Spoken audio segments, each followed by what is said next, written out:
അദ്ദേഹം 5 മിനിറ്റാണ് എൻ്റെ അടുത്ത് വന്നതെന്ന് പറഞ്ഞത്. ഞാനൊന്ന് തള്ളാതിരുന്നതാണ്. കാരണം നമുക്ക് അത്യാവശ്യത്തിന് പറഞ്ഞാൽ മതിയല്ലോ.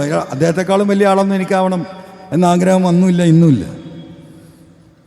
37 മിനിറ്റ് ഇരുന്നിട്ടുണ്ട് ഞങ്ങൾ. 37 മിനിറ്റ്. നിങ്ങൾക്കറിയാം, 9 പേജുണ്ട് ഇത്. അത് വായിച്ച് തീരാൻ തന്നെ 10-12 മിനിറ്റ് എടുക്കും. ആ വായിച്ച് കഴിഞ്ഞതിന് ശേഷം ഇതിലെ ഓരോ കാര്യങ്ങളും അദ്ദേഹം എന്നോട് ചോദിച്ചു. ഞാൻ ക്ലിയറായി പറഞ്ഞെടുത്തു. അപ്പോൾ അദ്ദേഹത്തിൻ്റെ ഉള്ളെടുക്കാനാണെന്നല്ലേ എനിക്കറിയില്ലായിരുന്നു. നമ്മളൊരു വാപ്പാൻ്റെ അടുത്ത് നമ്മളെ കാര്യങ്ങൾ പറയല്ലേ. അത് കഴിഞ്ഞു.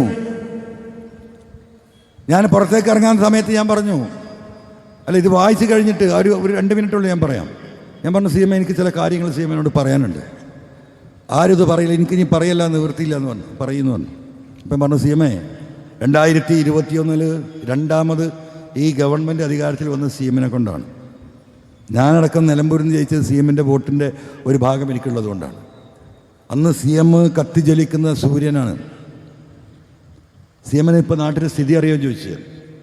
അദ്ദേഹം ഒന്നും മിണ്ടില്ല, എൻ്റെ കണ്ണിലേക്ക് നോക്കുകയാണ്. ഞാൻ പറഞ്ഞു, സി എം ആ സൂര്യൻ കെട്ടുപോയിട്ടുണ്ട്. സി എമ്മിൻ്റെ ഗ്രാഫ് 100-ൽ നിന്ന് 0-ലേക്ക് ഇറങ്ങിയിട്ടുണ്ട്. 0-ൽ നിന്ന് അത് തിരിച്ച് 25%, 30%-ത്തിലേക്ക് വെറുപ്പായി കേരളത്തിലെ സാധാരണ കമ്മ്യൂണിസ്റ്റുകാർക്കും ജനങ്ങൾക്കും മാറിയിട്ടുണ്ട് സി എം എ. ഇതാണ് സ്ഥിതി. എന്നിട്ട് ഞാൻ കൈനീട്ടി.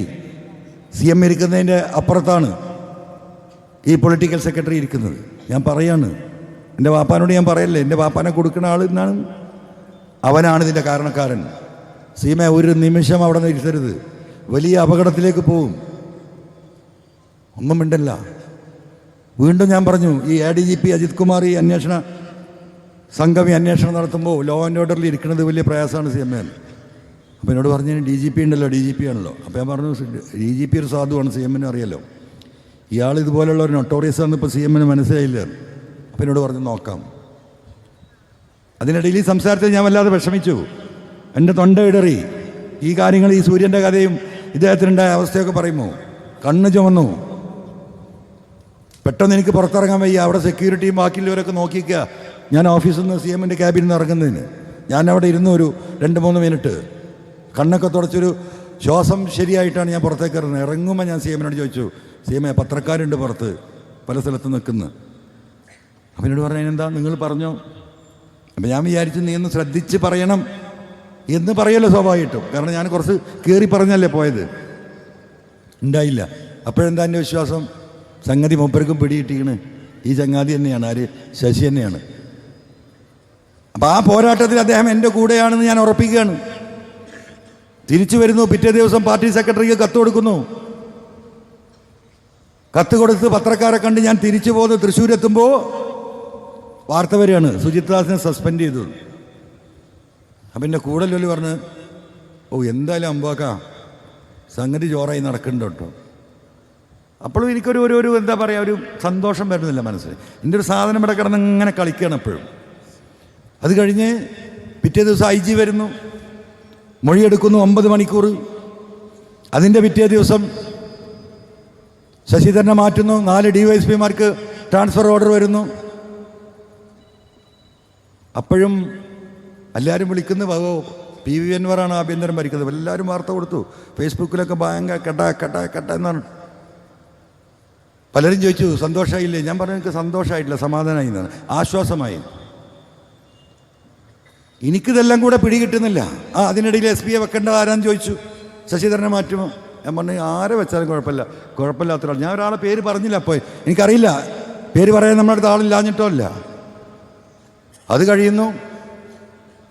ഈ ചോദ്യം ചെയ്യലും കഴിയുന്നു. IG പോകുന്നു. ഞാൻ എൻ്റെ ഫുൾ കോൺസെൻട്രേഷൻ ഈ അന്വേഷണത്തിലാണ്. 4 വഴിക്കും നമ്മൾ ആളുകളെ വെച്ചിട്ട് ഈ അന്വേഷണം എന്തെങ്കിലും കൃത്യമായി നടക്കുന്നുണ്ടോ. അപ്പോൾ IG-ക്ക് മൊഴി കൊടുക്കുന്നതിന് തലേന്ന് തന്നെ വിജിലൻസ് മരമുറി അന്വേഷിക്കുക. ഇപ്പോൾ തൊട്ട വീട്ടിലെ സ്ത്രീയോട് പോയി പറഞ്ഞത് നമ്മൾ വാർത്ത കേട്ടതാണ്. 3 ദിവസം കഴിഞ്ഞു പോകുന്നു. ഞാനും ഇതിൻ്റെ പിന്നാലെ ഉണ്ട്. സ്വർണ്ണക്കള്ളക്കടത്തുമായി ബന്ധപ്പെട്ടിട്ടുള്ള ഒരു അന്വേഷണമില്ല.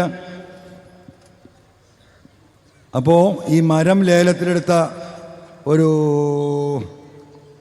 കുഞ്ഞുമുഹമ്മദ് പേര് ആണെന്ന് തോന്നുന്നു, മലപ്പുറത്ത്, നമ്മുടെ പഴയ പാസ്പോർട്ട് ഓഫീസിൻ്റെ അടുത്ത് അദ്ദേഹം താമസിക്കുന്നത്. ഒരാളെ വിട്ട് തന്നെ അവിടെ എത്തി. എനിക്ക് സംസാരിക്കാമെന്ന് പറഞ്ഞാൽ അവരുടെ ഫോണിൽ വന്ന ഞാൻ വിട്ട എൻ്റെ ദൂതൻ്റെ ഫോണിൽ അദ്ദേഹം എന്നോട് സംസാരിച്ചു. അപ്പോൾ പറഞ്ഞു, കുഞ്ഞാമ്മൊക്കെ പറഞ്ഞു, മോനെ സംഗതി ഒന്നും അത്ര സുഖമല്ല, നിങ്ങൾ കുടുങ്ങുന്നാണ് തോന്നണത്.